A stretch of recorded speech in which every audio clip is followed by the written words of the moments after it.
Good evening, everyone. Would you like to say your name in case someone doesn't know anyone? Or? Sure. Terry? Jane? Shireen? Tony? Cass. Tony. Julia. Robin. Bob. Thank you. I was wondering who you were.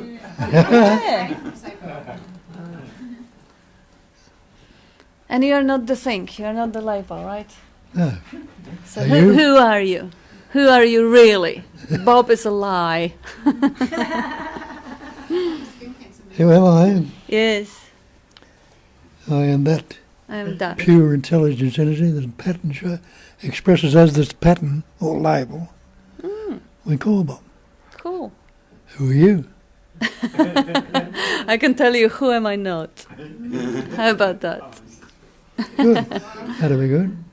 Yeah, okay. So I can tell all of you who am I not or what am I not. I'm not this. I'm not this or this or this or this. And ultimately I'm all of it also, but just for the heck of pointing. Neti is a functional sort of a way of investigating, which basically means, because, well, I don't know why am I saying it, but I heard from someone that this association creates a sense of isolation and sense of a coldness, that I'm not the body, I don't care about the body, I don't feel warm towards the body, I'm not the mind, I don't care about the thinking. It feels kind of cold, and also it feels like there is two of us, the one that I'm not, the body, mind and all the rest, and the one that I am, the one who is doing the neti. So this is the limitation of the pointer. The neti pointer has different function. It is not to create sense of isolation. It is not to make you feel cold towards the appearance. This is all illusion. I don't care. I'm not that. It's not. The neti pointer is to bring you to the point when you realize that you are nothing tangible, nothing that can be grasped in any way. Yet you still feel the existence, you still feel that you are. You may say you are nothing, because for the mind it is nothing, but it is absolutely not a void, it is not an empty nothingness, because the feeling of aliveness, the joy of being is part of it, the knowing of being is part of it. So neti is to leave you with the sense that you are nothing perceivable or conceivable, like Nisargadatta said it. But it doesn't mean that you don't exist or you are nothing. Yet, for the mind, when investigation keeps you in the point when I am nothing, that's the point when you realize, oh my God, but everything else is also nothing. It's like Bob is pointing, can anything come from nothing? It can't. So obviously it has to be nothing appearing as the other. So it has to be just an appearance. So if I am nothing and everything else is also nothing, then where is the separation? There is no separation. So the initial separation that comes from the idea of saying what I'm not and then I'm left with what I am is only initial. But in the process it may create sense of coldness or aloofness or isolation. And it happens because, this is funny, it happens because it kind of makes sense. Of course it makes sense. I can observe my body, so I'm not my body, because the body is an object in my consciousness or is something that I'm aware of. I'm not my mind or my thinking because I can be aware of my thinking. Ramana Maharshi was saying it the same way. Because I'm aware of this and that, it can't be the me, it can't be the observer or the witness or the awareness. It has to be the other. It makes sense. So there we are. Welcome home in the mind. If something makes sense, if something is logical, if something is convincing, all right, I'll believe it. That's not the point. This whole thing is not about believing things that make sense. It's not about things that are logical, therefore I'll accept it. Therefore, it fits into what I've known already. It fits into my previous ideas. All right, I agree with you. I'm not the body-mind. shit. And then, yeah, okay, I'm not the body-mind, but I'm still unhappy. Everything is still about me, and life is a hell. That's not what it is meant to be. That's not where the investigation is supposed to leave us. So it's just good to know the limitations of the pointers, because this comes, in absence of any other ideas, it comes from the question that I got recently, because on previous meeting I mentioned that there is a place in which you don't know whether you are the body or you are not the body, or you are the mind or you are not the mind. Not only you don't know, but you don't care. You don't ask the question. There is no questioner to actually ask the question about that. So this is the place where the mind is not. Because if the investigation is still going on, okay, I agree, I'm not what I'm aware of, I'm not the body, mind, yeah, that's true. That is still the commentary. There is still someone who is agreeing or disagreeing with it. There is still someone who is accepting it or allowing it or believing it. This is not about beliefs. This is about the plain experiencing. So the place in which there is no idea, there is no need for investigation. The mind may be appearing and chattering or commenting or fitting or not fitting into the belief, but there is an awareness of it all. It is happening in the space like awareness or cognizing emptiness. It is being known by this cognizing emptiness. This place doesn't present the same trap, because there isn't any need here for fitting anything into a logic or into our previous recognitions, insights, or because same thing happens with insights. I had an insight. Who is the I that had it? If there is an I that had an insight, or the I that had a long experience, then the job is not done. The investigation has to continue, because the offering that non-duality brings is the life free from the I, free from any relating, life in which there is no abiding preference. And of course the preference may come up, otherwise there wouldn't be any functionality. Like daily functionality is based on certain preferences that were ingrained and programmed into the whole system. So we know which dress to buy or whatever. But abiding preferences and the preferences which bring about that sense of, I don't want to lose it, I have to maintain it, I have to keep it. The resistance, which when something that I like shows up, I will do anything in my power to keep it. Or when something I don't like shows up, I'll do anything in my power to push it away. The pushing away may happen, the keeping may happen, but if there is no relating to the I that is very involved and is preoccupied with, is not giving it an importance, then again this is natural functioning. And it's really, really good, and it's been a wonderful way to verify it, the way Bob taught me about looking out in nature.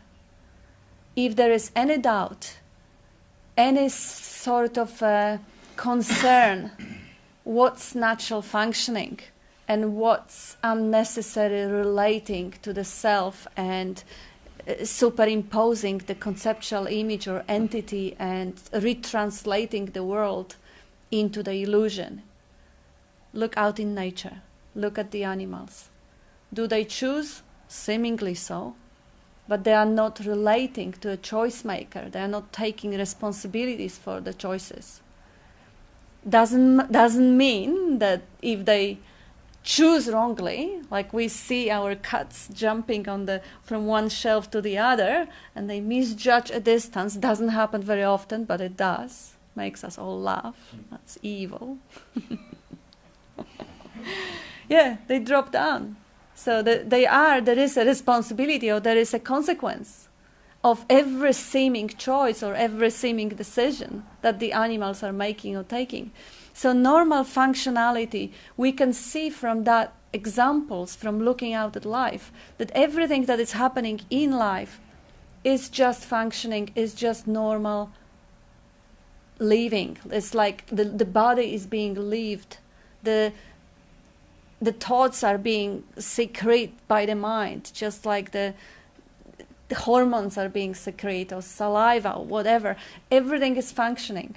Now, on top of it, there may be a commentary going on. And if that commentary is retranslating the natural happening into a story about me, into a story about me being a victim, or me succeeding, or me whatever, then of course the dream, the basic functioning, the beautiful seeing, hearing, tasting, touching, smelling, witnessing this moment of life in its beautiful uniqueness is being covered by the story that is superimposed on top of it. And if that's a pleasurable story, nice story, positive story, okay, no drama. But if the habit of making story is there, it will vibrate into its opposite. Not today, okay, fine, tomorrow. For granted, if you have the habit of retranslating the pure existence into the story about me, it's not going to be a positive story 24/7. And the suffering will kick in. And if a lot of people live with little amount of suffering and they're fine. And that's how life wants it. But there is a possibility of waking up from that habit of superimposing a story about me on the reality, on the plain, cognizing, intelligent reality that is dancing in front of itself for fun, for joy of being, for love of being. So that's the invitation, and there's enough of evidence around the world that it is doable, it is possible. It is not to be done by the doer, but it's happening.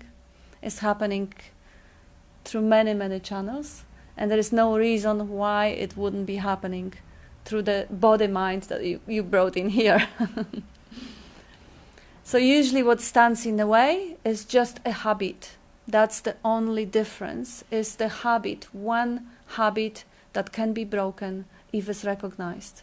It can't be broken by a conscious effort of the person, but when it's recognized repeatedly, just as the habit of storing, the energy that fuels that pattern is withdrawn into the recognition, into the waking up of the pattern. And what the fire without fuel, how long is that going to burn? So that pattern of storing is basically starved. The attention doesn't go there anymore, it is starved and it breaks. And then the life starts, life is going on all the time. But the life is, suddenly the seeing is through the clean glass, not through the glass full of retranslating, conceptualizing, conditioning. It's like a murky glass that you like, as if you are driving a vehicle and you're looking through the windscreen that is completely covered. So when that covering is removed, the life is coming back to itself. It lives in the way, like in nature, as in nature. It welcomes everything. It welcomes rain and it welcomes drought. And it doesn't even do the welcoming. It just is already being allowed since it shows up. But it just dances. It just expresses itself. It's just being alive. You want to add anything? No, not particularly. It's just, except as you started off with, it's not just a matter of mouthing the words, I'm not the body or the mind. Yeah. People do that constantly, say, okay, I'm not the body or I'm not the mind. It's a matter of saying, what's it all appear on? The body-mind, as they say, is appearance only. It's all that phenomenality. Phenomenal. That which appears to be. What's the movie on the screen? On the screen appears on the screen. What's all this phenomenality appearing on? that basic screen, the stillness and the silence that you are. Can you postulate anything that's not coming out of the silence or the stillness? Anything can stand on its own, as the Buddhists tell you. There's no... What is it? I'm forgetting this. My mind's gone to me, mate. There's no static point anywhere. And there's no self-nature to anything. So it's all constantly appearing and disappearing. And if I use this term non-duality, and people have given it a label of something real now, but can there be any duality in non-duality? Can there be any non-duality in duality? If it's all the one essence. So that's what needs to be recognised, grasped. See what happens then. Well, there you go. Yeah. Okay. Is there anything you don't know about all that? Do you have any questions or? The irony is, you know, when you started the talk on neti, it's like, can get confusing because you're being told two things. I'm not this, I'm not that, I'm not the mind, I'm not the body, I'm not. And in the next breath, you get told you're everything. Okay? So that neti process, if you like, is purely for the conceptual, individual me. So as that can be seen.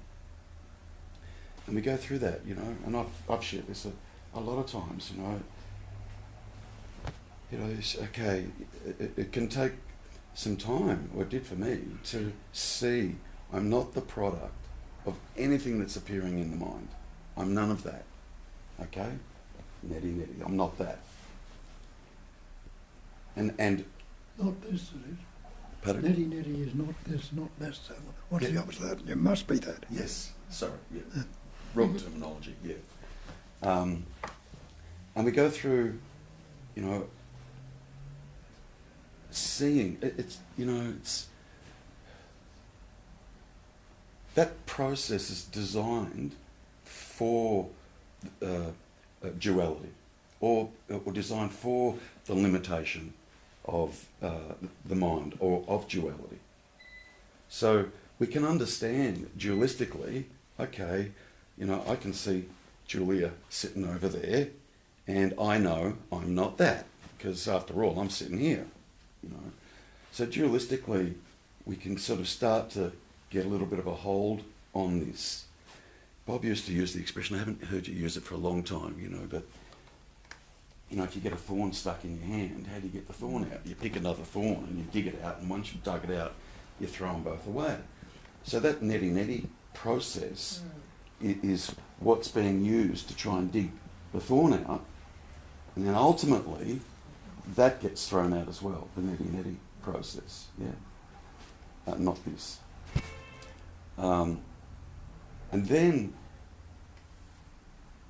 after exploring as much as can possibly be explored with that process, the neti process, in my case, what I was primarily left with, after I went through the process of kind of seeing, you know, or believing what I'm not, ultimately I just got left with myself. I knew all that, I got it, just like Kat was saying. I knew all that, I got it, but Jesus Christ, I still feel like I'm here and I'm stuck. So the last thing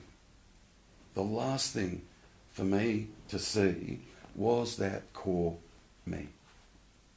And going through that neti process, there's a core me that's seeing and saying, yep, I can see I'm not that, and I'm not that, and I'm not this, and I'm not that, and, you know, and so on. And in the end, you kind of come to that realisation, there's an innate knowing that that's true, but I still feel like I'm here. I still feel like I'm stuck, you know. And that's that I that Kat was referring to, you know, when we say things like, I thought I had it and then I lost it, you know, or I've come to see everything that I'm not and I don't know what else to do now because I still feel like I'm here.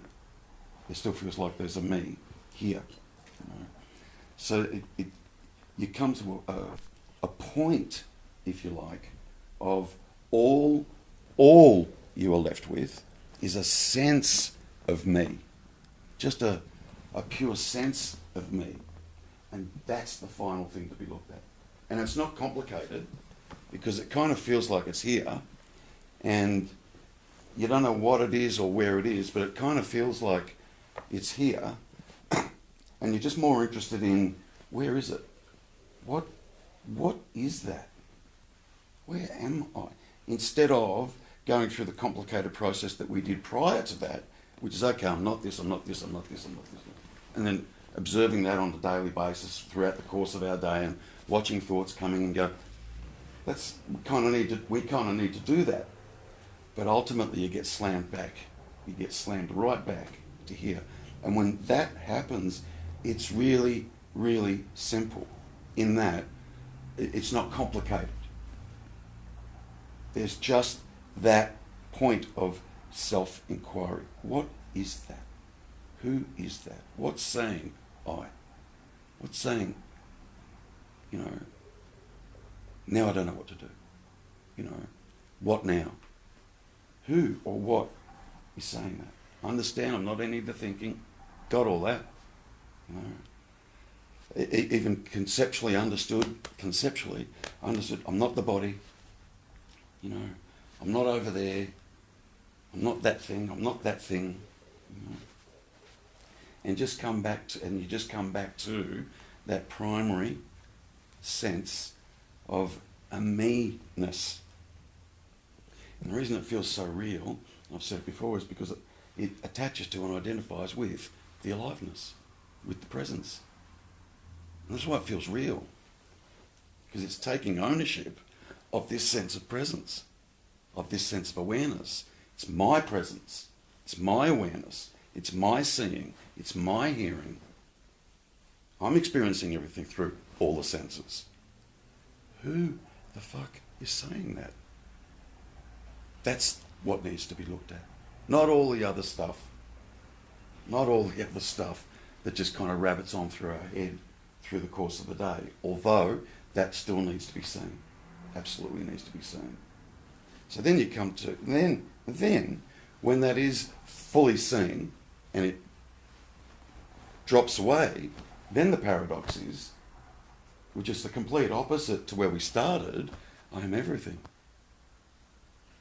Everything, including a thought that may flow through, a feeling in the body, the carpet, I am that, as Bob says, I am that, everything, which is, it's the complete opposite end to where we start. Yeah? But that, you know, that's the only way that we would conceptually be able to even get a start with this investigation, is to use the mind, the dualistic process of the mind. It's the only way. Because if we didn't do that, Bob would just sit there and say, none of you exist at all. I know you think you do, but none of you exist, and you are the intelligence energy. Thanks for coming. See you next week. And that'd be it. But that's not the process that happens. He does say that. Yeah, but there's a whole lot of stuff that gets said too, and a whole lot of stuff that gets shared here as well. If that's all he said, conceptually or dualistically, we wouldn't be able to grasp that. I can't grasp from a conceptual understanding that I'm everything and I'm nothing. It can't. It just can't. Swings in the pairs of polaric opposites. It's quite limited, but it gets used for a little while. It does get used for a little while. And then when you dug that thorn out with that other thorn, yeah, which is the mind digging the mind out, if you like, and then when that's seen, you pop that down. Then what are you left with? Well, I'm still here. What's that? And what is this here-ness? And what is this presence? And then the focus or the attention just becomes on that. And it becomes quite laser pointed. It's not fragmented. The awareness isn't fragmented all over the place. You kind of got to go through, in my experience, go through all that fragmentation to say, okay, yeah, I give up. Yep, I can see that. Now what? Because I still feel like I'm here. And Bob would say, who still feels like you're here? Oh, well, no, I'm not that, I'm not that, I'm not that, I'm not that. So who still feels like I'm here? Bugger if I know. Well, go looking for it.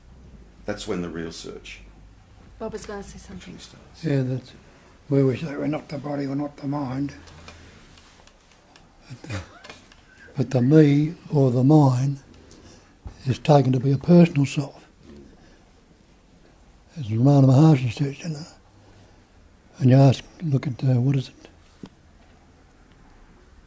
When you investigate who am I or what am I, and you come to an I self. And he says it comes down to finishing just as I. As soon as we say me or mine, that, of course the idea of an entity will be there because it's a personal self we've taken to belief, and that's not the question. We say I'm not the body, I'm not the mind, but when we come to the me or the mine, we think that's something that's just the same as the body-mind. The body-mind idea is just a mental concept you have. It's just to say my house, my car, you know you're not the car. So myself, can you be that? So what's the I that's left? It is the self. And that is the only self, I self. When he says I, he doesn't have anything with it. That's all there is I self. And it's the one self appearing as everything. That's, as I say, it's the last thing to go, is that conceptual image that seems something solid.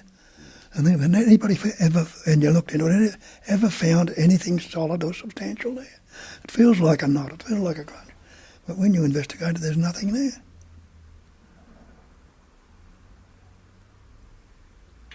Also, another way that Bob is offering, neti is one of the way to investigate that has been designed and offered to seekers. But the way Bob is offering it for... Oh, hello. Another way that Bob is often talking about is, instead of looking what you are not, start from the fact that you are already that. Like, start from it, because everything is that. So you have to be that. There is no other way. If you doubt it, well, just, just trust it and then see what obscures it. And yet another way that, well, is all one, but they're just kind of slightly different angles, is the angle that I mentioned before, is understand that the mind cannot understand what it is, and the awareness cannot be aware of itself, because the awareness is the awareing cannot leave itself to evaluate itself. So the question, who am I, will never ever find the answer. It is unanswerable. It is unverifiable. So the only thing that we can ever know is the fact that we are. But who we are, what we are, this can never ever be objectified. It can never be verified. It will remain mystery forever and ever. And if that one thing is understood properly, then perhaps seeking for who am I can drop. And now when the seeking drops, what is, that is what appears. But okay, I still feel I'm here, I still feel I am. Cool, okay. So now I have an idea, but I am not there yet. I should feel something different. Well, how do I know that? If they say I am that already, and they also say that there is absolute impossibility to figure out what I am or what enlightenment is, then if I believe that this is not it, how come? How do I know that? How do I know that this sense of contraction is not it? Or this sense of being here is not it? What am I verifying it with? because this is the way to actually spot the obscuration. This is the way to spot the imagination, the belief. So now I can see, all right, so I believe it should be different than it is right now. That as the way I'm feeling right now, the way I'm experiencing right now is not it yet. It has to be different. How do I know it? Well, I believe it. So now you pinpoint your core belief, the belief that isolates you from the pure experiencing which is going on all the time, 24/7. It's not possible not to be that, because that experiencing is that awareness, is that cognizing emptiness, is there all the time. If the experience, the content is unpleasant, and the identification with the content happened, that's also it. This is also it. Like, who am I to say it is not? And how do I know it's not? Did I read it in a book that it is to be a constant bliss, or it is to be a constant happiness? Or did someone, what is that belief? What is that imagination that clouds my windscreen, that covers my eyes and make me believe that it didn't happen yet? I'm not that yet, because I'm still coming, whatever, doing, thinking, I'm here or whatever. When that is being witnessed, that's already that analogy that I used with starving the fire. When that is being witnessed in a way that is being recognized as an object in consciousness, that belief, I'm not there yet, I'm not that yet. If that is being seen as a movement in the stillness, then already this energy of belief doesn't flood it anymore. It doesn't fuel it anymore. It doesn't sustain it. And this habitual thinking can be broken. So there are different angles of looking at it, basically because everyone has slightly different filters or conditioning or whatever you want to call it. So there is whatever resonates or whatever makes sense is the way. It's like Bob often says, one pointer is enough, because all those pointers are into the same one. So we don't need to understand every pointer, or we don't need to sit and unpack 20 or 30 or 100, all that bag of pointers. So one is enough, because it's really just about digging the well in one place. If one pointer is resonating, like, okay, I don't know what I am. I'll never find out. And just sit with that I don't know, because I don't know for the mind is shutting it down. The mind always knows something about something, always have something to say. Having a courage to say I don't know is already staying in that place where there is no mind. And now, if I don't know that it should be different, then it shouldn't. It's just what is, right here, right now. Or if that one doesn't really strike home, any other pointer. Neti, okay, I'm not anything that I'm aware of. I'm aware of objects in this room. I'm aware of sounds. I'm aware of sights. So I'm not this, because they're content. Fine, that's a good way too. Okay, they're content. It creates seeming isolation between me and the content. It's just temporarily. It's just to strip off the illusions. It is the way to stick with the pointer. If I just stick with it long enough, it will leave me with nothing, and everything will reveals its own nature as nothing. And obviously then the everything kicks in naturally, because... And if it doesn't, it means that it's still on a conceptual level. It is still understood because it's logical. So now the inner guru, the Sadguru, the inner guide, the life that is breathing us, that is beating the heart, that very life will move us, will take us. Like Bob is telling, sometimes he doesn't like personal stories, but his story is an example of, even with the strongest commitment to the place where he was, to the practice which he was doing, life has moved him out. So if any pointer put us in a place where we got stuck, okay, there is an aloofness and there is an isolation, and neti doesn't take me anywhere. Life can move you away from it. You may stay with it, or you may move on. And either way, you're not doing it. life is doing it, because there is no you, there is only life. Life does absolutely everything. So trusting, relaxing into that life that is doing everything anyway, that is growing hair, that is doing the thinking, that is overthinking, that is selfing, that is creating the image and an ego, everything, just relaxing into that natural force that is running the show and is creating that beautiful, magnificent manifestation. And just being aware of that movement is enough. Investigation, it depends. If the life moves you to investigate, if the life moves you to sit and meditate, if the life moves you to go and sing or whatever, that's always life. The problem comes when the mind kicks in and takes credit. No, that's my decision, that's my path, that's my commitment. But even that is a sweetness of the movement of life, playing hide and seek, playing that, okay, now I'll pretend I'm the other, I'm the ego, I'm the choice maker or doer. It's playing, it's playful, it's beautiful. So even that movement and that selfing and that energy of hiding is part of the display. And even that can be recognized, and that's actually the only way.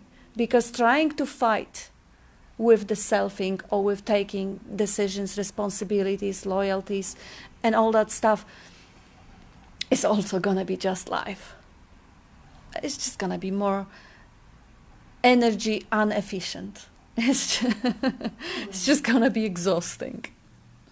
And that's also going to be life. That's fine. You know, life has so many channels or vehicles of expressions. In some vehicles of expression, it will experience the poverty. In some, will experience richness of tastes and overweight. In yet other, it will experience whatever else. The finding or seeking or not finding. This is the same life living through every individual, through every form, through every tree and every mosquito. And I am that life, and you are that life. That's where you need to take the stance as being other life, because when you say, I know, I do, I think, you're really, again, relating it to the personal, egoic self. But if it's just, as you say, it's all happening spontaneously and naturally. Yeah. And always just stepping back from any doership into the being, the awareness of being. When I am the pure awareness, the pure screen, the pure emptiness in which everything is just dancing, just displaying itself. What can touch me? What can ever harm me? What can I say about the display? I can have judgment about it, but this judgment will be also part of the display. Just relaxing into that life, into the naturalness of life, brings me back to the point where I am the emptiness and I am dancing to myself as the form, every form, not just this body, but every body.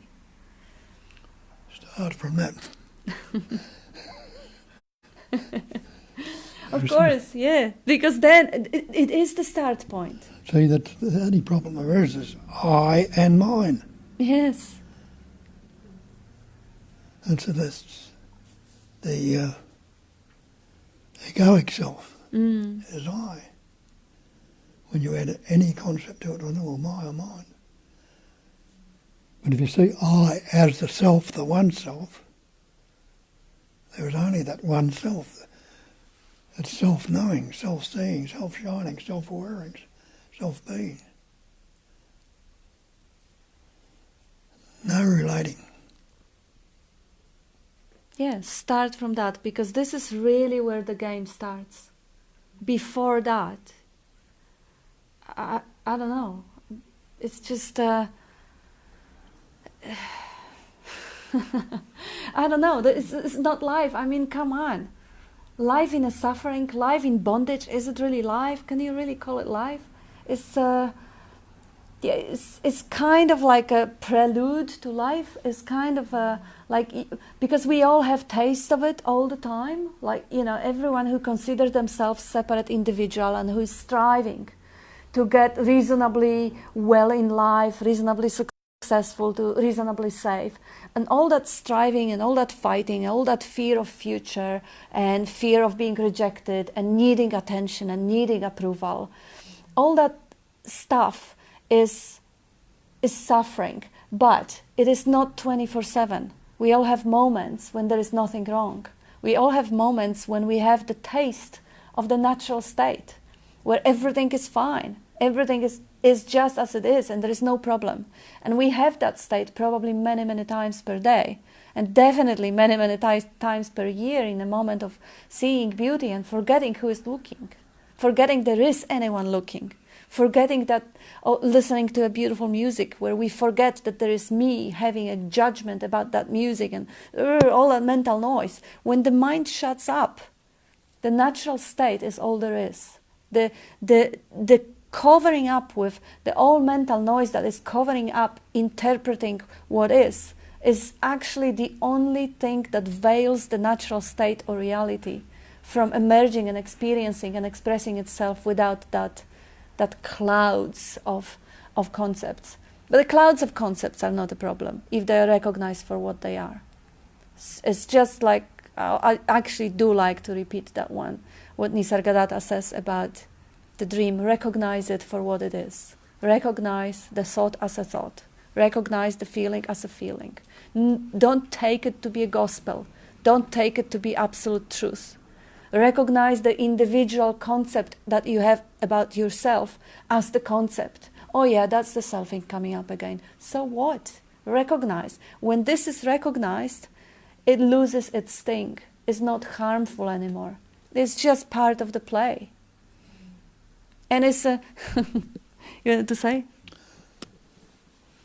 Yes, as Terry's saying, it's the last thing to go is that core, seeming solid core, that can express as a knot in the guts, a lump in the throat, an ache in the heart, all these things. As soon as you, and it's seemingly solid. We've reinforced it day in, day out for years. And it's seemingly solid. When you look into it, anyone ever found it?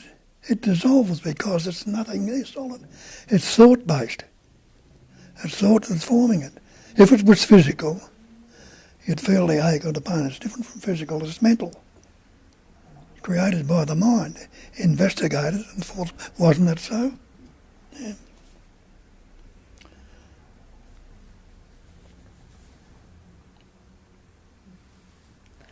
So if that lump in a gut or anything comes up, it is just to be recognized for what it is. That's the only thing that needs to be done. Because you don't want to start believing, oh, there is still a me. There is no me. It's just a lump. There is no me. Well, I used to say years ago, go into it. Instead of moving away from it, go right into it. How bad can this really get? How bad can it really be? Try and make it worse. Put all the energy you can into it. And you'll start laughing at it because there's nothing to go into. And it dissolves. Or see where you're looking at it from. If you think you are that core lump in the gut, where are you looking at it from? You think you're looking at it from here somewhere else. Well, go back and see where you're looking at that from. And you'll find you're looking at that from here somewhere else. And you cannot pinpoint any static point anywhere that you can say this is where it all begins, where it's looking at it from. But the thing you're looking at is recognised as being false. It's not there, if it's mental.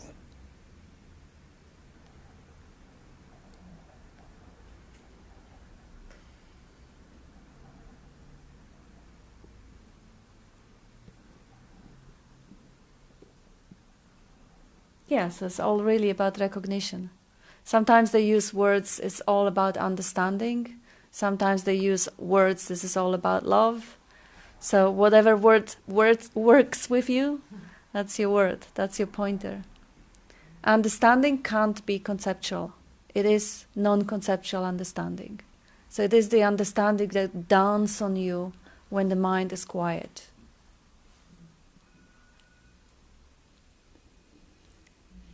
And when the mind is quiet, what's wrong?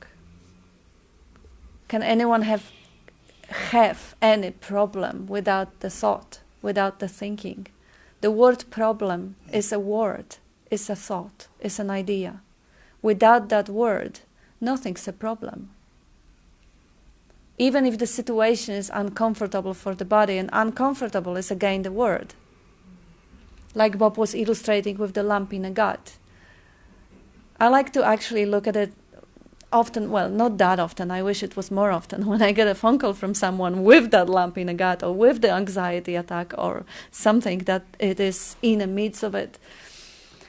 I like to actually ask the person to look at it, obviously to describe it, to measure the size of it, to see how dense it is, to see how, tell me as much as you possibly can about that sensation, that anxiety or that lump in the gut or anything.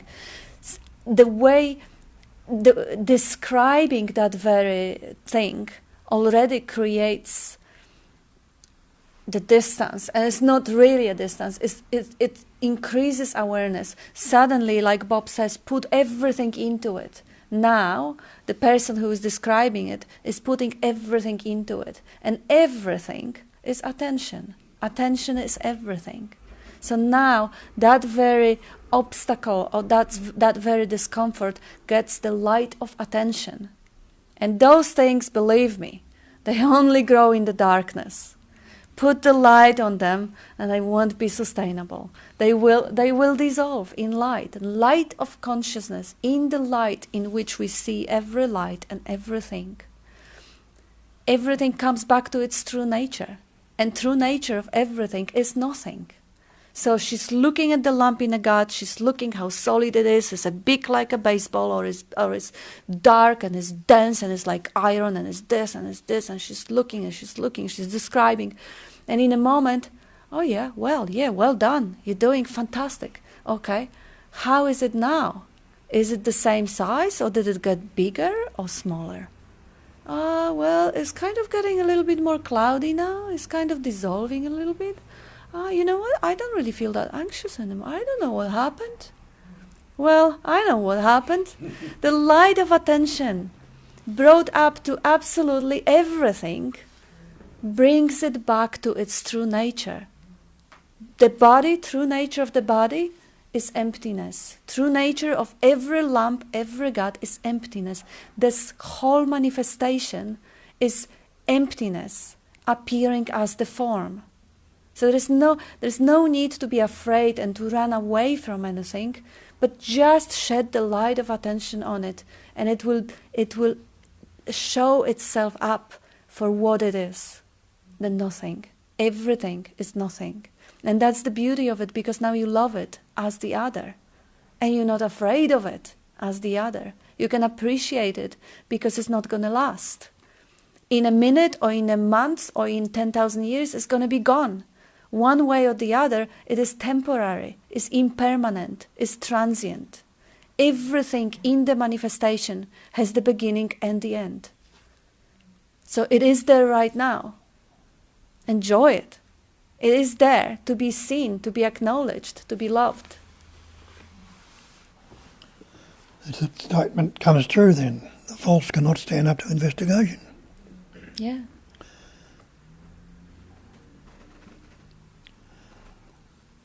If it was the truth, you can investigate, and you can't get rid of it, but you investigate the false, it falls apart. Mm. And funny enough, it is working with everything. Like lump in the gut or anxiety attack or something like this is mental. Of course it's going to dissolve. Nobody can cut the body and find anything solid out there. It is kept there with the energy of belief. It's made solid by our belief in that. But if you break the leg, it's not going to be the same. Well, yes, it is. It is, because the body is also, ask the science, they will tell you, it's a cloud of probability. It's not even a solid blocks of atoms in there, it's a probability field. That is an energy that is into the matter. And I did learn actually and tried it on myself when my hand was smashed after a motorbike accident. And for I don't know, 6 or 8 weeks, the bones were grated down and the hand was triple the size. And I was investigating whatever was showing up and appearing in the field of awareness without the concept about it. And I learned the beautiful dance of energy, probably 20 different types of vibrations, which I refused to call pain. I refused to label it as pain. And I was giving them plain attention, just plain light of attention. And they were dancing its own dance. And they were not resisted as they are. This is the way animals are dealing with physical pain. Animals are going into a resting place. They stop eating because they don't want to waste the energy for digestion. They keep the energy for healing. And they're just totally with it. The attention goes where it is called. When the pain is, Bob often says, the pain is the sign of the body that something is wrong and attention is required. So the animal doesn't go to the doctor or unless it does, if it has the owner or whatever. But let's say it's a wild animal in the nature. It just gives the attention. It doesn't give it. The attention is naturally attracted there. If the leg is wounded, the animal is lying there. And you can see the attention is on the leg, because you can see when even the fly, when it comes close to the leg, it is being guarded with the attention. That's a trick that I have when I'm cold. And I grew up in New York, and I figured this out as a kid. When you're really, really cold, you could do this tonight. Take off your jackets, go outside, sit in the cold. You'll notice the muscles tend to tense up and you stiffen. And if you allow them to just loosen and become like limp spaghetti, relax into the cold, allowing it, you'll have awareness that it's cold. You'll know that it's cold, yet the discomfort is not a fraction of what it was if you're going like this. Yeah. Now, it won't work if you have hypothermia. You probably should resist it if you have hypothermia. But But you won't have but an sign. it works in the refrigerator section of Costco or the grocery store or Getting out of the cold shower, rooms. cold. Yeah, it's useful there. That's the thing talking about attention. You can't be attentive. Oops, thank you. All these things is to recognise your inattention. And from its opposite, when the recognition of inattention, it must be from the point of attention. So instead of trying to be attentive, you're naturally there. Just the same as you can't be the resistance. Recognise this resistance must be from the point of non-resistance, from the point of relaxation. Wasn't very attentive to that. You have me. Go on. Yeah. Go I on. think I was trying to be attentive when I beat myself up for a moment, though, for flaking on you today. We're trying to be attentive all the life, and then last minute we're trying to be non-resistant. Say that again? I say we've also tried to be non-resistant. But the recognition of resistance must be from the point. You don't have to try to do those things. It functions in the pairs of opposites. So if you're seeing it from its opposite, and though it's recognised from its opposite, then it is naturally there. There's a brilliant mental image of the coming from NLP about the trying to actually, that is beautifully describing how the trying is pure resistance and is so unsuccessful. Like imagine that you are trying to open the door. You are really trying to open the door. Just imagine that. Are the door open? Nope, they closed. Trying is putting a force. Trying is acting against the natural flow. So the very act of trying is the very act of resistance. It's just good to know. It's just good to notice. My Sedona method teachers said it's wanting approval for something you have absolutely no intention of doing. That's cool. Say it again. It's cool. My Sedona method teachers have said trying is wanting approval for something you have absolutely no intention of doing. Or Yoda says, try not, do or do not, there is no try. And Tony Robbins would say, try to put your finger on your nose. You're either doing it or you're not. There is no try. Yeah, good one. Yeah. But you could say it retrospectively. Like, I tried to come, but something got in the way, right? Yeah, but it's the story. Yeah, there you go. As a story, you can use it, but in the present, you can never. Well, What about when you try can't- food? yeah, there you go. You could try it and go, You're yeah, right. Yeah, but you actually did taste it. Only the You didn't top half attempt to go. you didn't speed it up. Unless you did. Yeah, it's just handy to be aware of the habit patterns. Like it's not only handy, it's actually quite sweet. It's quite fascinating. This is because we grow up being conditioned to have very high standards towards ourselves. So we are always dissatisfied with ourselves for one or the other reason. I'm not smart enough, I'm not pretty enough, I'm not successful enough, or I had a talent to whatever, baile and singing and whatever, and I've only pursued one, and the others were wasted, and should have I done the other one? Should I have gone the other way, married the other partner, or whatever? This type of conditioning make us always bitter, always living in a sense of regret, and always inferior, and always having that sense that I'm not enough, I'm not good enough, and craving for acknowledgement from the outside, craving for the significance from other people. And that's ridiculous, and that's unnecessary. The moment you actually see the beauty, the brilliance of the mind, the brilliance of that movement of attention in a way that is completely impersonal, there is no regret anymore. There is no idea that there is my attention, that there is anything wrong with me anymore. Now I'm free. And I can say, this body has these habits or these talents and has wasted other talents or whatever, but that's none of my business. That doesn't hurt me. It doesn't say anything about my worth or my value.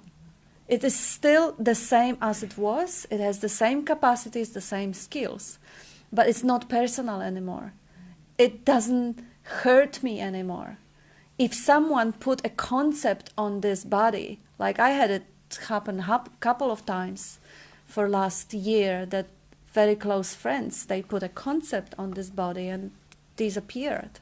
I don't even know what a concept is, but that's what happens. Well, it's still completely impersonal, because it is as it is. It isn't even I call it my body, but really it isn't even because if there is a me that possesses the body, I have to keep investigating. It belongs to life just as much as this friend who put a concept and moved on.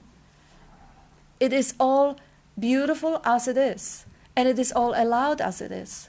And it doesn't really make me, even if I had like 20 or 30 or 50 people putting a concept and moving on.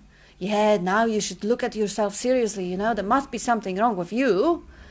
Yeah, that's the concept. Okay, this body has a set of patterns which make it incapable of forming a friendship or whatever. All right, okay. Now, if life is moved to do something about it, good. If life is not moved to do something about it, good. Either way, I don't have to feel inferior, and I don't have to strive to become someone else or someone better, someone deserving somebody else's recognition or approval. That's freedom. And who knows, perhaps I'll form better friendships, kind of more compatible, more kind of in tune, like this one. That's the best friend I ever had, ever could dream about. Like,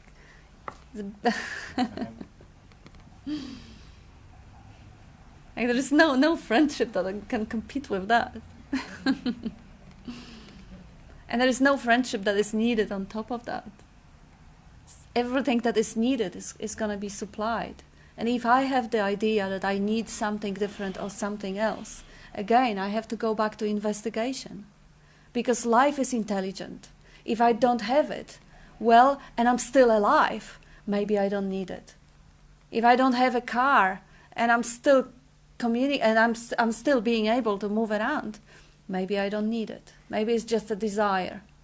What did you say last time? You were saying something brilliant to task, wasn't it? That make a desire. Drop the wanting Oh yeah. and be the needing. Drop the wanting, be the needing. Yeah. I don't get that. Okay. What do you don't get? The needing, Yeah. the wanting. Okay. What's the That's difference? because that's desire and fear related to a me. Desire, fear, pleasure, pain. Wanting is desire, fear. Wanting is desire Right. coming from a me, Okay. and the me is the memory. And the needing The me is the past. right. And needing is The needing is desire too. okay. Is needing more essential or something? You need food. No, it's just another name for the same Is thing. the word. You have to Just the define same. the word first, because the way I would define the word needing, it would be something that is already there. Like you need the air because you're Yes. breathing it. Yes. And if you think, like, because people use those two words kind of like a synonymous, and that's confusing. Like, you know, I need the car. Really? I don't have it. I'm still alive. So how do I need it if I don't have it and I'm still breathing? So people say it to actually give extra push to the desire. I want it. I desire it. I crave it. But I want it so much that even the great word desire is not big enough, so I say I need it. But really, what the definition of the need, like if you think of psychology, of the human needs and stuff like this, really is not a desire. Like the need for shelter or need for food or need for air to breathe, it's not a desire. It's something that you rely on, something that the body would not be sustained without it. Natural function. Yes, yes. So now, very often, all these discussions revolve around arguing about the different definitions of the word, because one person understands it this way and another this way, and they are both right, of course, or they are both wrong. It doesn't matter either way. If the vocabulary is not established, we are not at the same page. So now, with that explanation of the need and want, Julia, do you still have the problem, or is it now explained? I'm just thinking. I'm coming back to something I think my mom used to say. It's better to be wanted. I'm sorry. Than it is. Oh, sorry. Yeah, than needed. I'm thinking of relationships, I guess. You know, like somebody needs somebody else. That's cool. And- That's a cool example. It's better to be wanted than needed. Yeah. Okay.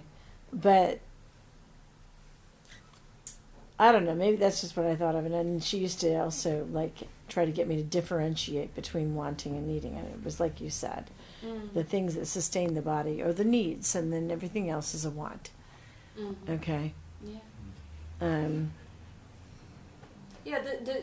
I guess what it brought up for me, a need, I guess what it brought up for me was the codependence. Yes. So that- Dysfunctionality. I'm not talking about instinctive shelter and the things we need like air. I was talking about a need which is related to codependence. So that's what I meant by a need being similar to a desire. But yeah, it was all everything that was said was appropriate. Yeah, with that definition of the word, because it's also appropriate and it's also a very good definition. Yeah, it is. The need could be defined as the desire that is completely out of the frame of logic, is dysfunctional. Like codependency is a mental illness. There's an inappropriate need. There's again a differentiation. There's a need that is like the need to breathe, which without the pure intelligence energy that doesn't exist.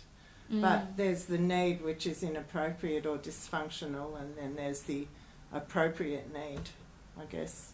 Yeah. And it's all semantics, but I always think of someone who's needy is totally in their head. Yeah. Yeah, well, yeah, that's a good description. Also, semantics is all semantics, because even the definition of dysfunctionality, or what is too much, how much is too much. This is all, it's all just going far away from the non-duality. It's necessary. It is what is. This is what life is presenting. This is because, you don't want to go out with any confusion or thinking, siding with one or the other, who's right, who's wrong. If we agree on the vocabulary, that the confusion comes from the way we understand words, then the confusion will be very, very easily cleared. And now, if someone is needy because it's codependent, or if someone has needs for breathing or not breathing, this is, again, all what life is presenting. So now, if there is any confusion, because what Bob says, don't be the wanting, be the needing. Like, see how your needs are already supplied. See how you can actually come out from the idea that life is fulfilling every need moment to moment. Confusion is cleared. But if you stay with the neediness as dysfunctionality, then of course that pointer doesn't really. That wouldn't be striking home. It's not appropriate. See how my needs are already supplied. Yeah, So- because it's all provided, everything's happening as it should, So, Okay, I can see that. But I can also think of people whose needs aren't supplied. Okay. Are they dead? They're on their way. They're dying because they don't have food, Yeah. right? So their needs aren't being supplied, right? Otherwise, the body would be living, or at least that they're not the body, but whatever. It's a tricky one, because it raises then you thinking then that should be They should something leave. different, that it should be different. Then their experience is the experience they're having, which is the experiencing they're needing, is how I perceive Bob's pointer. As you were saying, whatever we have is what we need, because we have it. Yeah. Yeah. Whatever there is the needing. Exactly. Moment to moment, what you have, this is what life wants to experience, and this is what life is presenting for experiencing. If life wants children starving, that's what it is experiencing. Doesn't mean that you should not help them. Help them. Apparently cats run If you away can. from needy people and run towards avoidant people. So it says cat's a blooming good pointer if you're being needy. If the cat's running away, you're being needy, so you might as well see it as a pointer to relax, and then you get to enjoy the cat. And then you enjoy, because the joy of life is there, because there's no want or need.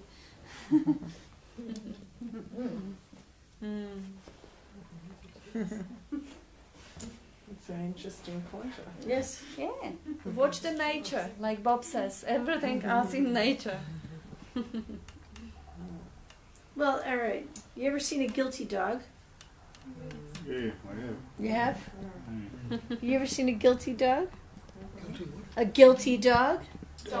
Dog. A dog feeling guilty. God You that have? has been conditioned to show certain reward Yeah. for certain behaviors. Ah, okay. Yeah. And chastised for other behaviours. Yes. So did you do that pee-pee on the floor? My dog used to hide under the I get this look on their face. Yeah. looking very guilty. Have you been a naughty girl? I'd say, it's okay, don't do it again.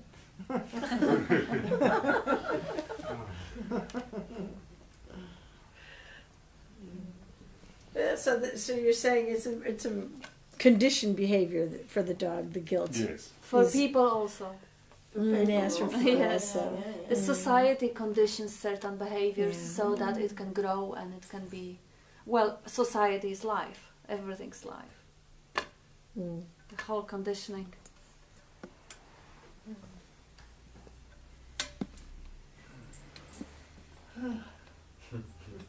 I was talking to Terry yesterday about something that woke me up the other night, and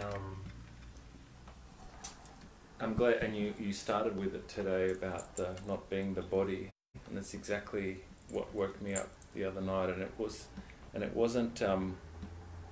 It was. Yes, I've known that as a concept that I'm not the body, but something that woke me up was, okay, I'm not the concept of the body. I'm still the body, but I'm not the concept of the body that I think I am. And that was the difference. It was like I'm not what I think the body is. I'm still this, but it's not the limitation of what I think it is. And there was almost like a microscope. But then I was just like cells, and then more than that. Then like it just opened, and then it was just like dust, and then it was wind, and then I was like freaking out.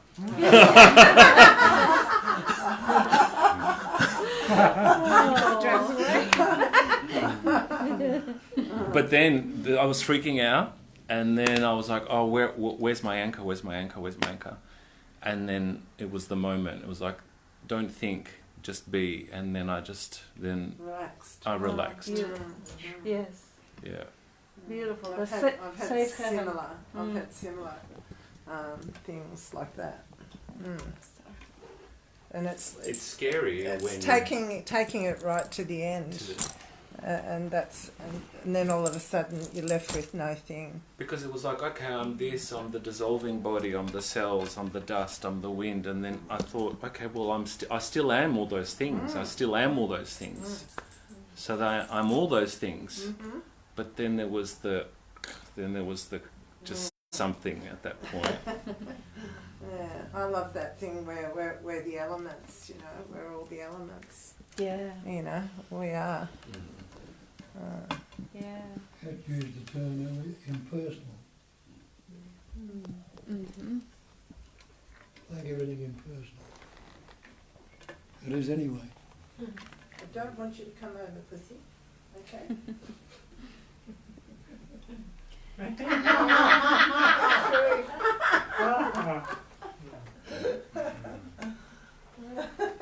So Bob, you mean if I'm referring it back to a person, an identity, then that's where it gets lost. Yeah. Sorry. If I'm trying to bring all of that back to an identity. You're relating to a concept. Yeah, I'm relating to a concept. But that's what I was freaking out. I was like, to Terry, I said, well, if I'm not the body, if I'm not the thoughts, if I'm not my fear, if I'm not this, then what the fuck am I? And I was like... Who wants to know? That's what you get, eventually that's what you get slammed back into. And also, you had a fantastic answer for yourself. You said you freaked out, and then you stopped thinking. Yeah. That's the safe heaven. That is always a safe port. But that just happened. I didn't... No, but of course. It was safe. You, absolutely. It was like, you can well, never hang on, do I'm it. just getting lost in thoughts and fear and wanting a concept to soothe myself. And you recognize that you're getting lost in thoughts. Yeah. And they stopped. They stopped. Yes, that's it. You're just a myth vomited out by time. A myth vomited out by time. Oh, I'm putting that on a t-shirt.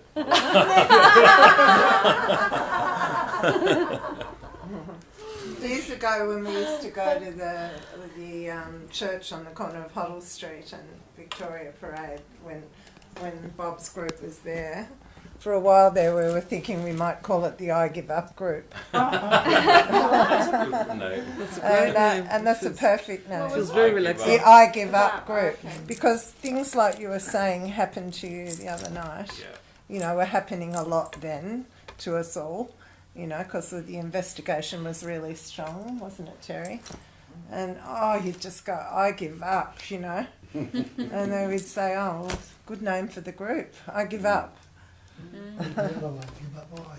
Yeah. Give up I. That's it, isn't it? Cool. Yeah.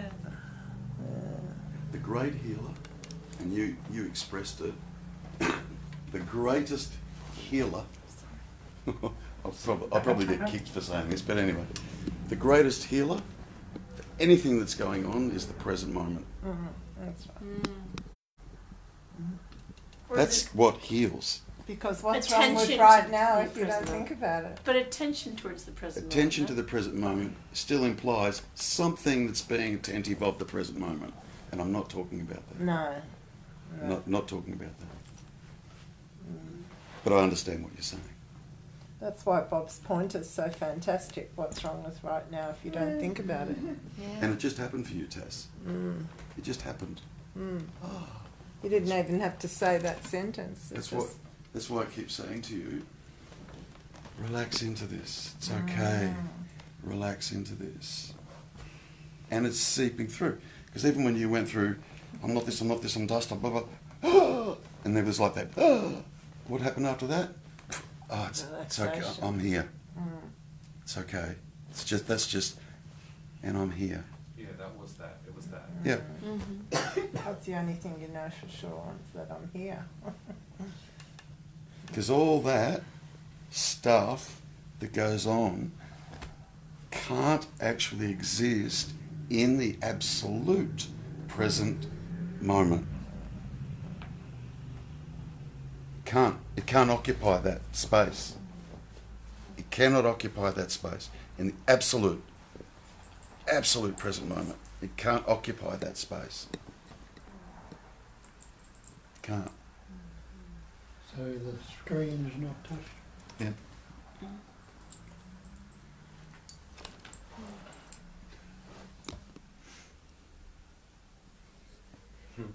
You know, if you've got all sorts of stuff going on, you're in stress, and it's all conceptual, and, you know, your guts is twisted and it's not in your throat, and all, you know, man, just grab a hammer, put your thumb on a fucking brick and just go bang, and smash your thumb, and you will immediately be absolutely slammed into the present moment. And all of that, I guarantee, whatever it was that was going on, will be gone. Oh, don't tell it to Bill. His daughter does it. Or me when I cut my finger last week. Yeah, I still got the Band-Aid. And intuitively, you know that what I just said is actually true. Intuitively, you know that. Yes, I would be here again. I would be so slammed back into the present moment, and whatever dialogue or stories or pain or suffering, psychological I'm talking about, that I thought was going on, disappears. Because they're loops of habit. Yeah.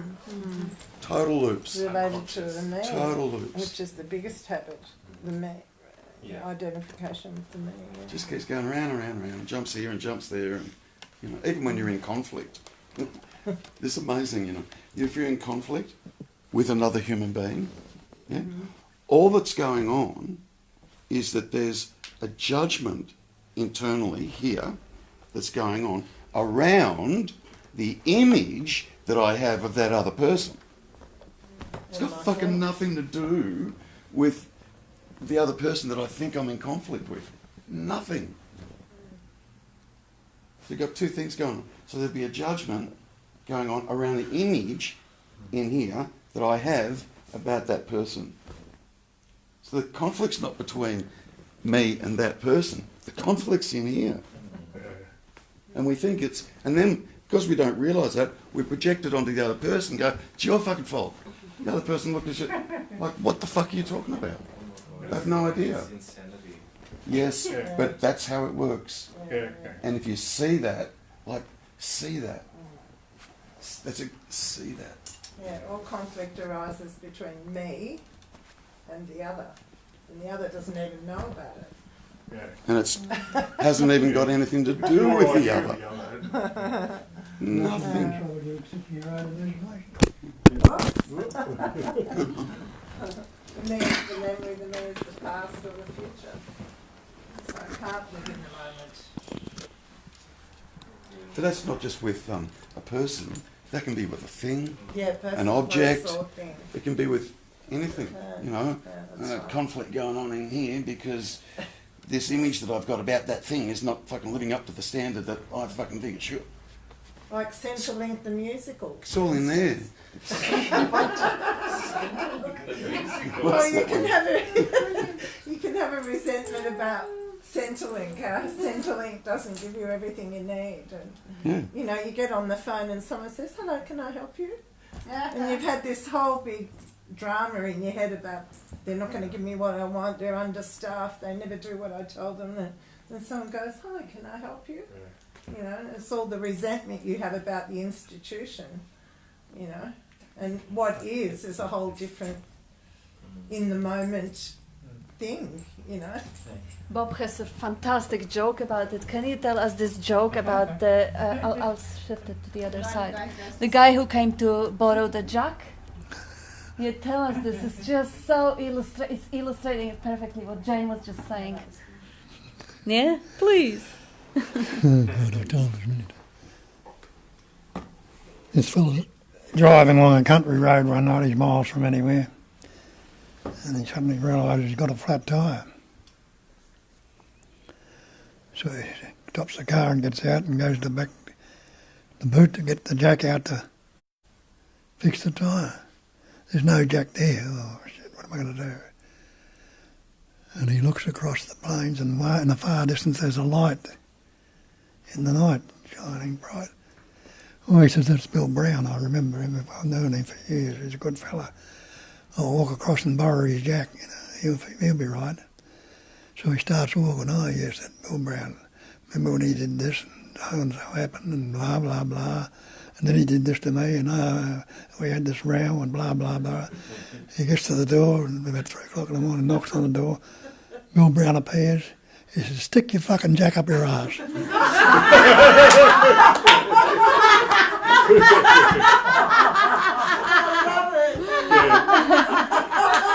That's a perfect example of what you were saying. Perfect.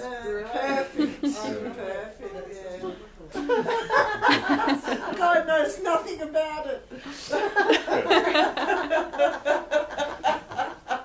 And delivered beautifully.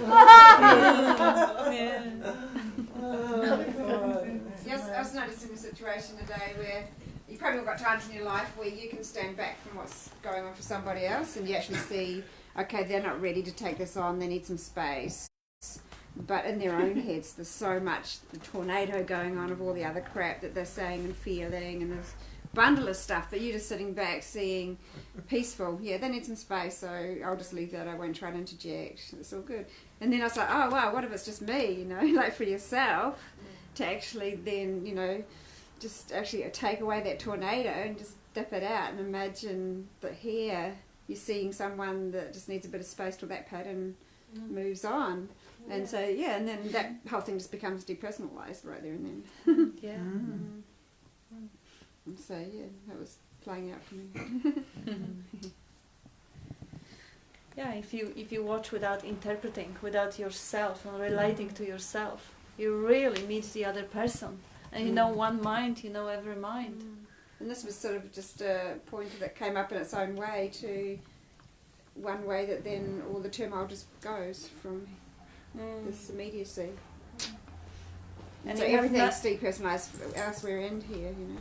And the natural compassion comes up rather than anger, disappointment and all that shit. And fear and self and resentment. Yeah, because it wasn't like against the other people, it was this, here it tends to be the stuff that's going on here is the, generally not blaming the others, but here it's the turmoil's in here, the inability to get on in the world, yeah.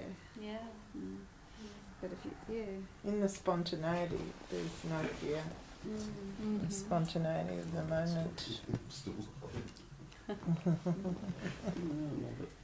Yeah, and it's amazing how often we think this is all about me, you know. These people are worried about me, what they think about me. And they're not thinking about me, they're thinking about themselves. Correct. That's so true. It's so true, yeah. It's the thing with vanity, I think. Well, I've known people anyway who, my mother used to, when I was a kid, she wouldn't go to the beach because she was afraid of being harpooned. By who? By who? Oh, somebody on the beach would throw a spear in her or something because she thought she was too big. She'd say she was afraid to go to the beach. But you know, I think that's, yes, I'll take that chance. I'll get harpooned. It's all right. My mum used to say, vanity, vanity, all is vanity.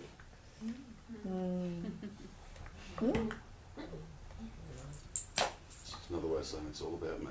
Yeah. Yeah. I took it to be like everything is all one. There you go. It won- Fabulous. It made me think, wow. Whatever works, darling. One. Everything's one. Vanity, vanity, all is vanity, so it's all the one thing. Just blasted it out to me rather than contracted it. I think there's a filter turning to notice the things that blast out rather than things that go in. Not saying that that is being, you know, Big Bang effective. Yeah, like I haven't had the expanding thing until the whole universe kind of experiences, but yeah, they just take you to full stop. Yeah. Yeah, just stop meaning making. Mm. Yeah. Just go da-da-da-da, and then you stop meaning making. Yeah. Whatever it is that's going on, it's all based on duality. All of it. And that we were just talking about before, and Bob gave a beautiful story on it.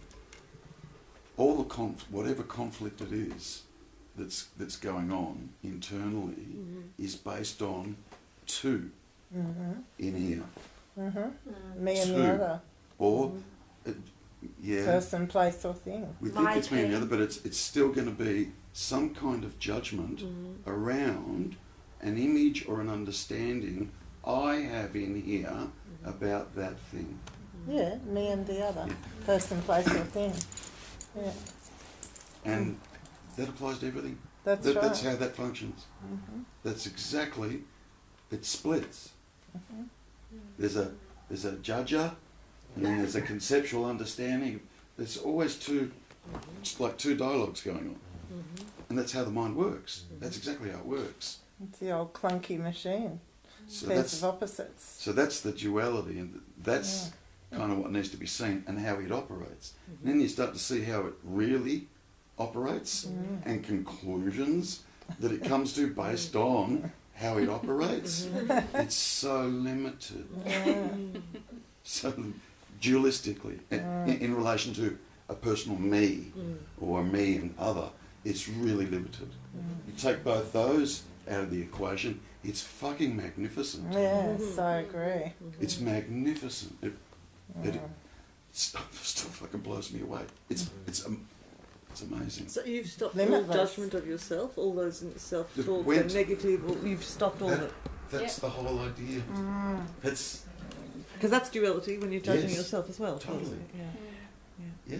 so there'd be a judge judging some conceptual idea you have about yourself. Yeah. Too. But I get what you're kind of asking me to inquire now is which is the self that's being judged. So what is that self? So it's like, okay, does it exist? Who is this self that I'm relating to? You know what? Eventually what happens, Taz, the questions will stop. That's right. Who's this happening to? What is this? Right. How does it Yeah. work? And so on and so forth.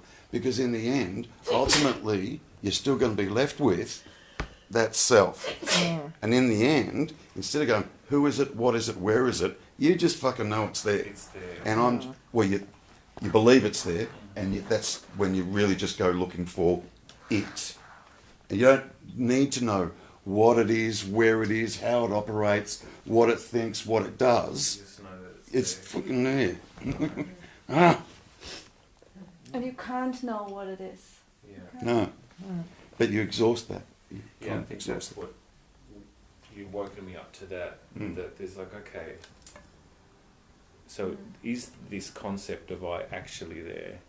And that's what's starting to. Yeah, but even that question, is this concept of I actually, it won't arise, because the reality is what you'll be left with is it's there.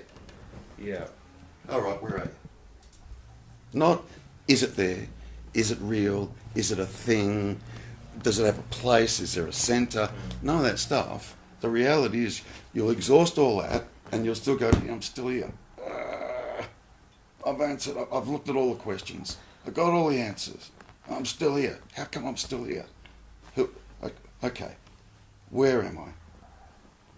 And it's not a matter of is it real, is it not real? You just go laser and just literally just go looking for it alone. That's when it gets really simple. Like really, really simple. All I've got to do, look for that. That's it. All the other stuff, I don't care. You've kind of done it.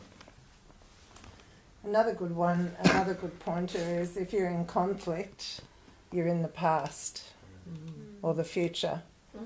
And if you're in conflict and you can only be in conflict if you're in the past or in the future, there has to be a me. You know? Love that quote. And you've been pointed to the fact there is no me. So when conflict arises, it's always, as Terry was saying, between me and the other. Or me and me. Or me and me. Or me and the other person, place or thing. So all conflict arises, so you go, But the important distinction there, and it can be confusing, it's not about me and that there, it's about me and the idea I have of that there, that's in conflict. and the response to that there. Yeah, I think that's what I was trying to say, that's what I'm kind of waking up to. Yeah, that's great. Yeah. It needs to be seen. I want to give you a book. I've got a book that's got a chapter in it that really points that out so clearly. Great. I have it right here. I'm gonna. Thank you. Timing. She That's knows. it, yeah. She knows. Yeah. There's already a marker on it. And we've all experienced times. Have that, when Ruby, get it. We've all experienced times when a person has come up to us, and they've just gone, "Rah," whatever, and dumped. Yeah. And you kind of stand there going, Yeah. what the fuck was that all about? Yeah. You have no idea. Yeah. Like, no idea what's going on. None. And we've done that to others as well. Yeah. We absolutely have. And they stand there and they've got no idea what's going on. It's because it's got nothing to do with them. Nothing. What's going on is what's been all manufactured in here. Yeah. Yeah. Yeah. It's just the jewel. It's just, that's how the mind or the me works. It's the only way it can function that way. When it's a personalised, when there's the idea of a personalised self. It's the only way it can work. It's got to be about me and others. It's got to be.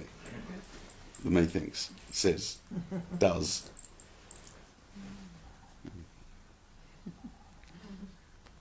Fun.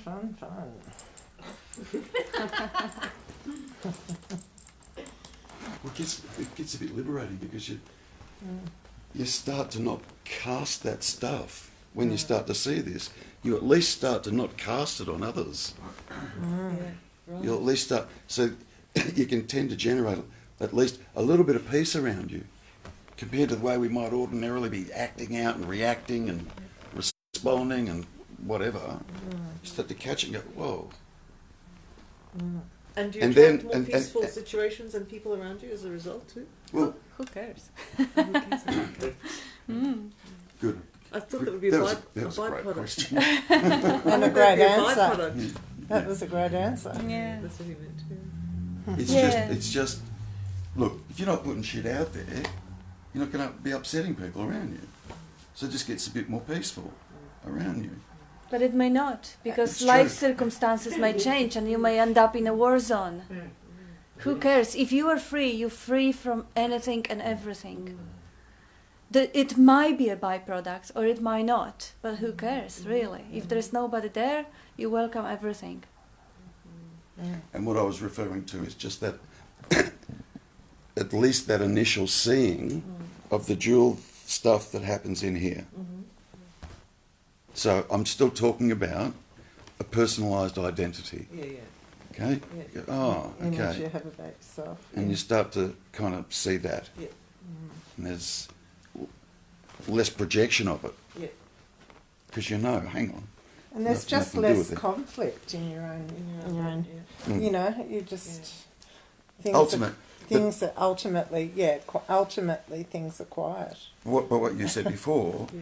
when all of that is completely seen through, and that primary me is Yeah. investigated and seen absolutely to be not there, then your original question about the dualist and the suffering and the torment and stuff that drops away. Yeah, it's like that story. It completely, your history, your meanness, History. well, it does. Your whole idea, the whole concept that we have of ourselves Yeah. drops away completely.